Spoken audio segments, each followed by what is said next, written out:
আমি আজি গোপূজাৰ কালেকশ্যন কৰিব গ'লোঁ আমি টিউচনত, কিন্তু আমাৰ টিউচনত এটা লাজ লগা বিষয় হ'ল কি আমাৰ এখন সাগৰিকা ষ্ট'ৰ বুলি দোকান এখন আছিল। অসমীয়া মানুহৰে দোকান, সি মানে গো পূজাটো কি বস্তু গম নাপায়। এই বৃহৎ গো পূজা সি কৈছে কি গো পূজা কি গম নাপাওঁ, গো পূজা আজিকালি নাই বুলি কৈছে।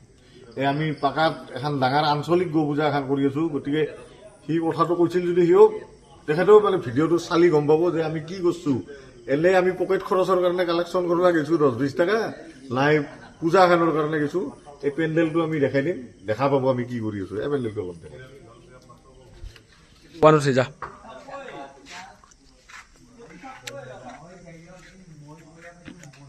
মেলাখন দেখাই দিম।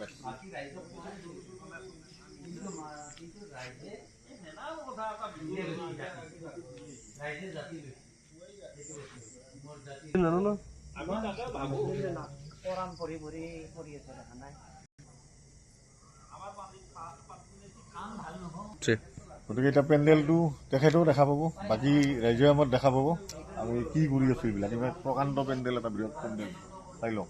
আমি এনে কালেকশ্যন কৰিব জানাই, অলপ প্ৰচাৰ হওক বুলি গো পূজাখনত অলপ বাহিৰৰ পৰা 2 পইচা আনো, আমাৰ গাঁৱৰ পৰাই চান্দা বেছিকৈ উঠাওঁ।